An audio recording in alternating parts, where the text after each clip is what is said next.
Oke, assalamualaikum warahmatullahi wabarakatuh. Kita lanjutkan untuk topik induktor saat ini ya. Untuk saat ini kita akan membahas tipe-tipe induktor. Nah, sebelumnya kita sudah membahas cara kerja induktor, hubungan arus dan tegangan yang terdapat pada induktor. Jadi seperti itu ya. Cara kerjanya termasuk beserta formula atau rumus-rumusnya. Nah, selanjutnya untuk yang terakhir kita akan bahas tentang induktor dan di akhir topik RLC ini adalah tipe-tipe induktor. Ini yang terakhir. Langsung saja kita ke poin yang pertama. Now the mu in the above equation. Jadi pada persamaan di atas, mu pada persamaan di atas has some interesting implication. Memiliki beberapa implikasi yang cukup menarik. Jadi di sini untuk persamaan yang tadi ya ada rumus VL sama dengan mu kali N pangkat 2 dikali dengan A per L kali DI per DT ya. Nah, mu ini atau permeabilitasnya dia memiliki beberapa implikasi yang cukup menarik. Nah, kita lanjutkan. It suggests that the magnetic field inside the inductor can be manipulated.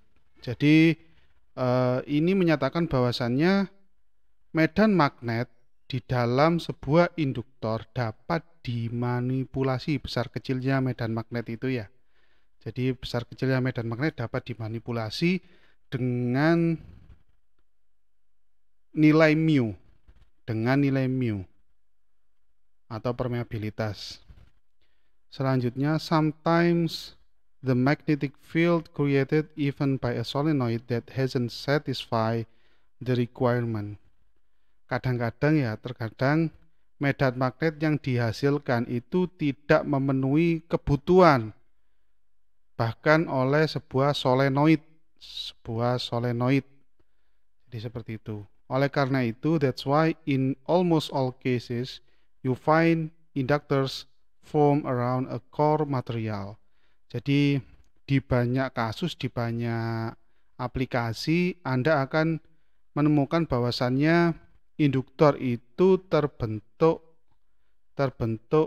menggunakan material inti atau menggunakan material inti seperti yang tergambar di bawah ini ya. Ada yang bulat seperti ini, ada yang panjang seperti ini, ada yang agak pendek. Nah, itu dia memiliki material inti yang baik bulat ataupun yang batangan. Ini yang bulat, yang batangan seperti ini, ada yang panjang, ada yang pendek. Jadi seperti itu. Jadi di banyak kasus kita menemukan induktor itu memiliki material inti. Ya, nanti material intinya apa saja akan dibahas di sini. Pada poin ketiga ini, core are material that support the creation of magnetic field. Inti dari induktor ini merupakan bahan atau material yang mendukung ini pembuatan magnetic field atau medan magnet. Jadi core merupakan bahan yang mendukung dalam pembentukan atau pembuatan magnetic field atau medan magnet. Ya, jadi seperti itu. Jadi core ini ada yang bulat, saya ulangi lagi, ada yang bentuk batangan, baik pendek ataupun panjang. They are generally made of iron and its compound. Jadi untuk core ini pada umumnya terbuat dari besi dan campurannya, its compound. Ada campurannya, enggak murni besi.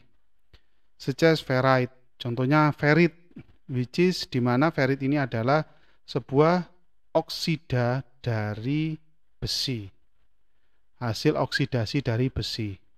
You can get a greater magnetic field using a core than without one. Jadi Anda dapat menghasilkan medan magnet yang lebih besar menggunakan inti, contohnya inti besi atau ferrit ya, daripada Anda tidak menggunakannya. Yang tidak menggunakan ini eh, tertulis pada poin yang pertama ini. Jadi untuk inti dari induktor itu ada yang pertama ini air core inductor, dia menggunakan udara, jadi dianggap sama dengan gak ada intinya, cuma udara saja. Yang kedua ion, ini besi, dan ferrit. Jadi ferrit tadi merupakan oksida dari besi. Jadi seperti itu.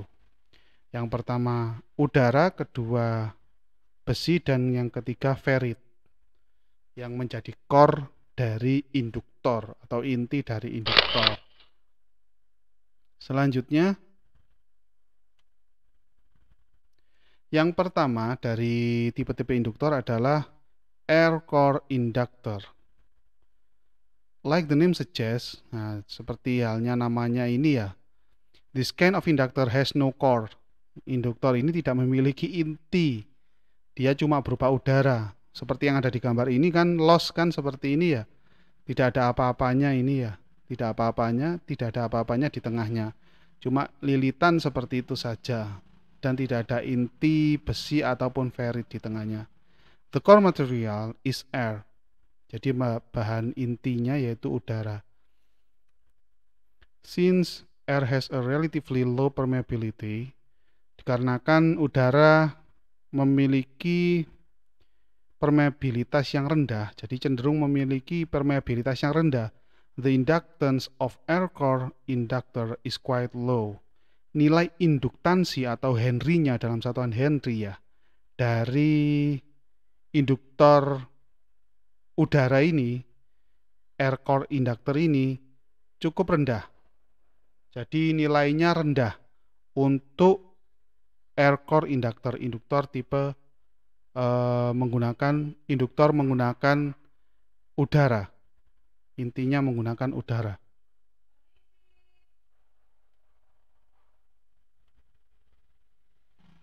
Kita lanjutkan. Jadi karena intinya berupa udara, nilai permeabilitasnya rendah, sehingga nilai induktansinya juga rendah. Jadi seperti itu.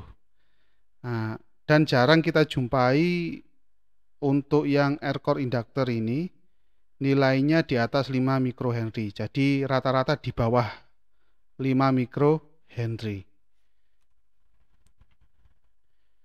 Dikarenakan mereka memiliki induktansi yang rendah, the rate of current rise is quite fast.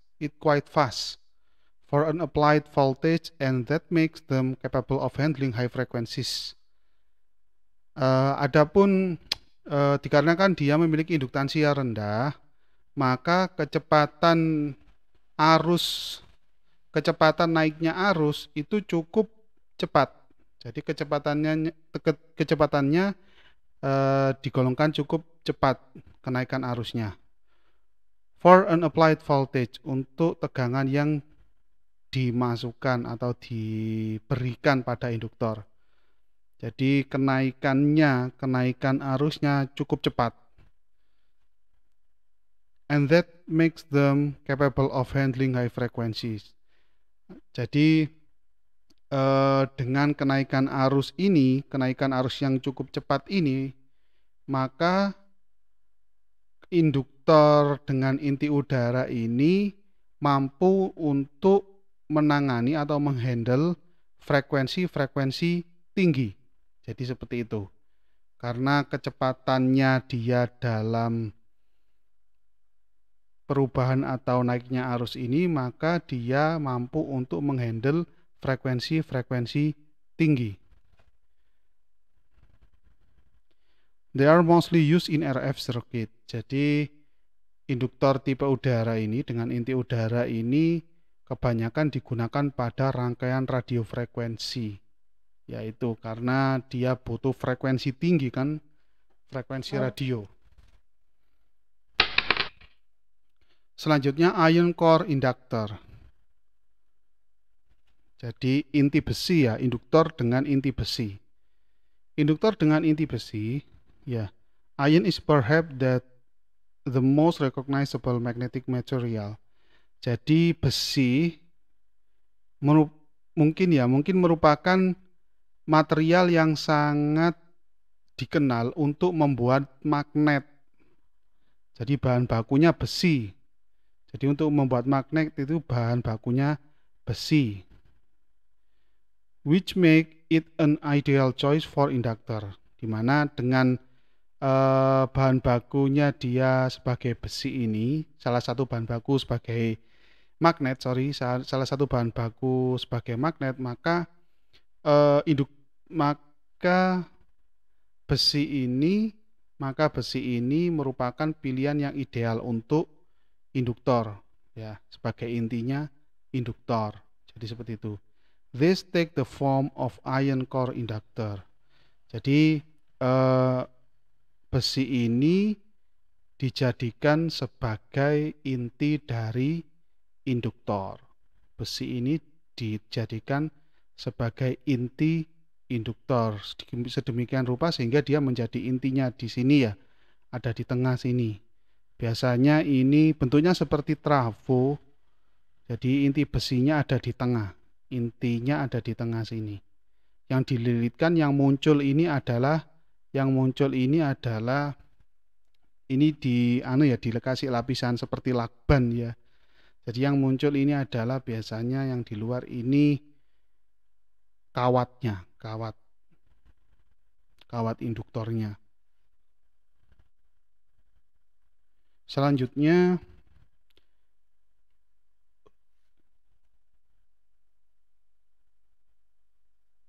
they are usually used for low frequency line filtering, aplikasinya itu, ya. They are usually used for low frequency line filtering. Jadi induktor dengan inti besi ini biasanya digunakan untuk frekuensi rendah pada filter tegangan line, tegangan AC 220. Jadi seperti itu.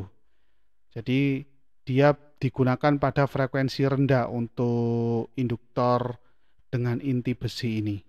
Pada line filtering untuk memfilter pada tegangan AC 220 kalau di tempat kita seperti itu. Since they can be rather bulky. Jadi oleh karena itu untuk induktor jenis ini agak besar bodinya, jadi agak besar bentuk fisiknya dia agak besar seperti ini, ya, seperti trafo. Juga di sebelah kanan ini agak besar bentuk fisiknya. And have large inductance. Nah, dia juga memiliki nilai induktansi yang tinggi. They are also used in audio equipment. Di samping dia digunakan untuk line filtering, untuk memfilter tegangan 220, memfilter, ya, jadi menghilangkan noise-nya. Begitu juga di audio, peralatan audio dia juga digunakan di situ.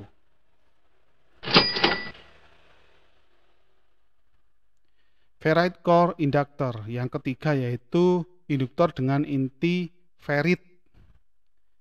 Intinya ferrite, dia menggunakan ferrite.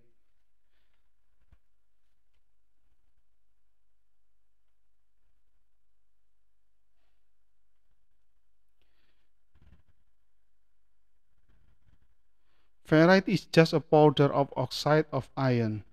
Jadi ferrite ini terbuat atau merupakan tepung, ya, di sini. Powder ini bubuk atau, ya, bubuk, lebih ke bubuk, ya.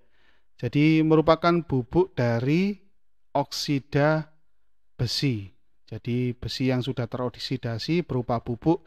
Nah, itulah ferrite, bahan utama ferrite. This powder bubuk ini dicampur dengan resin, epoxy resin, and molded to form core around which wire can be wound. Jadi dan dicetak untuk membentuk sebuah inti yang dimana kawat-kawat ini bisa dililitkan. Jadi dia membentuk sesuai dengan yang ada di gambar ini, salah satunya, ya, bisa panjang, bisa bulat, bisa halnya seperti yang paling kanan ini, dia dicetak dan dibentuk sehingga kawatnya bisa dililitkan di situ. Jadi contohnya ada 3 ini, ada yang bentuk batangan, ada yang dalam bentuk bulat seperti ini yang tengah, dan ada yang bentuk seperti ini yang gambar paling kanan itu. Jadi powder ini, bubuk oksida besi ini, dicampur dengan resin dan dicetak untuk membentuk sesuai yang diinginkan, seperti halnya yang ada di bawah. Ya. Selanjutnya, ferrite core inductor. Induktor dengan inti ferrite are easily the most recognizable, yaitu induktor yang sangat dikenal, yang paling banyak dikenal dengan mudah, because of their dull gray black color, dikarenakan bentuknya yang hitam ya, bentuknya yang hitam full ini ya, nggak ada corak-coraknya, bentuknya hitam full atau grey, bisa jadi hitam keabu-abuan. Jadi seperti itu, ada yang hitam full, ada yang hitam keabu-abuan. Jadi bentuknya atau warnanya hitam keabu-abuan atau hitam full dia. Tidak mengkilat juga. They also are very brittle and break easily. Jadi untuk bahan ferrit ini dia ringkih dan bisa rusak dengan mudah. Jatuh saja sudah bisa rusak untuk bahan ferrit ini. They are the most widely used kind of inductor. Untuk ferrit ini yang untuk bahan inti ferrit ini yang paling banyak digunakan, merupakan tipe induktor yang paling banyak digunakan.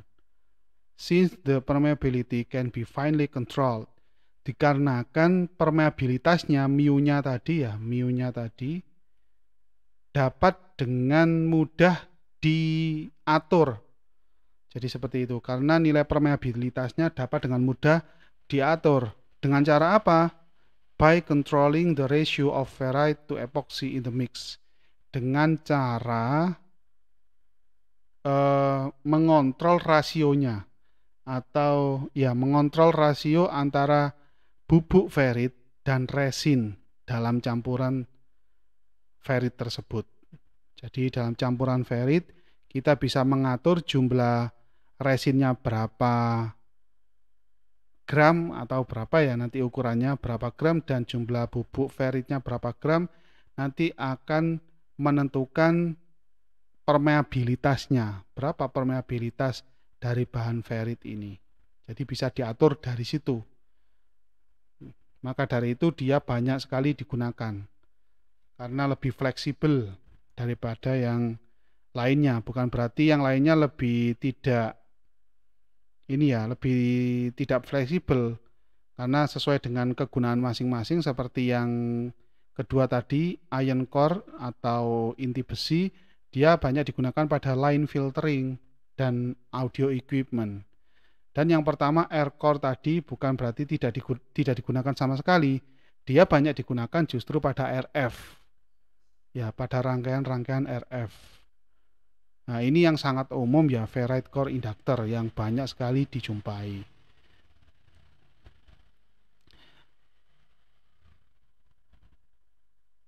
Nah, selanjutnya, what do we use inductor for? Jadi, untuk apa sih induktor itu? Aplikasinya untuk apa sih? Yang pertama,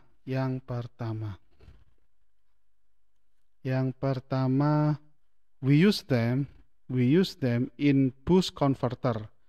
Jadi kita bisa menggunakannya pada boost converter. Untuk rangkaiannya, untuk contohnya di sebelah ini, gambar kiri bawah, paling bawah. To increase the DC output voltage, untuk meningkatkan tegangan output DC-nya, while decreasing the current. Nah, sementara arusnya berkurang. Bisa kita lihat di sini di gambarnya, ini rangkaiannya, ini induktornya ya. Ada induktor, ada di sini MOSFET ya, MOSFET. Dan ini dioda dan kapasitor. Ini V output, ini V input. Kita lihat gambarnya, grafiknya. Di sini V input dan sebelah kanannya V output. Jadi antara input dan output tegangannya lebih besar di output. Tetapi dengan catatan arusnya turun. Lebih besar pada input arusnya daripada di output. Ini kurang lebih blok diagram dari boost converter. Memang tujuan utama dari boost converter adalah untuk meningkatkan tegangan,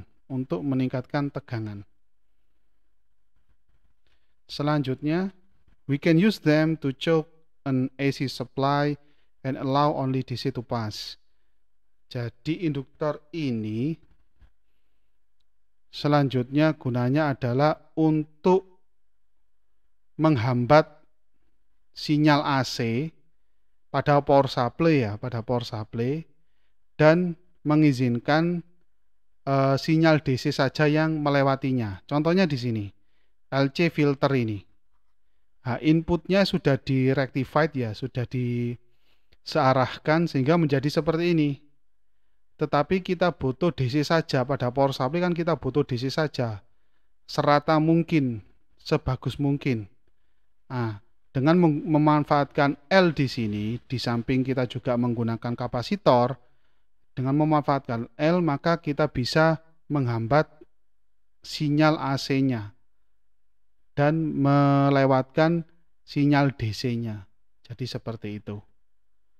Ya, jadi ini ada tambahan di samping kapasitor kita juga bisa menggunakan induktor di sini. Kalau yang kemarin pada rangkaian power supply, DC power supply kan kita cuma menggunakan kapasitor. Tetapi induktor pun bisa digunakan untuk membantu biar lebih bagus outputnya. Selanjutnya, we use them to filter and separate different frequencies. Jadi pada induktor ini kita juga bisa manfaatkan sebagai filter, ya, memfilter frekuensi dan memisah-misahkannya. Jadi seperti itu untuk memfilter frekuensi. We also use them for transformer. Kita juga bisa memanfaatkan induktor ini untuk trafo. Seperti yang ada di sini, ada lilitan primer, sekunder, jadi seperti itu. Selanjutnya motor, gambar paling kanan bawah ini motor ya. Di sini ada lilitannya juga. Selanjutnya relay, ini relay ya. Nah, induktornya terletak di sini. Pada saat dikasih arus listrik, maka akan menarik tuas ini. Menarik tuas sehingga nyambung ada di sini. Dua tuas ini ketemu. Nah, seperti itu. Kalau kasih listrik, tuasnya bergerak. Kalau listriknya dihilangkan, tuasnya nggak bergerak di sini seperti semula. Jadi seperti itu ya. Jadi itu aplikasi dari induktor. Ya, untuk tipe-tipe induktor tadi ada 3. Ada air core induktor menggunakan inti udara. Ada iron core induktor menggunakan inti besi. Dan yang ketiga ada ferrite core induktor. Jadi induktor menggunakan inti ferrite. Jadi seperti itu untuk induktor. Sudah kita bahas semua untuk RLC kali ini. Resistor sudah, kapasitor sudah, dan yang terakhir ini induktor. Terima kasih banyak atas perhatiannya. Assalamualaikum warahmatullahi wabarakatuh.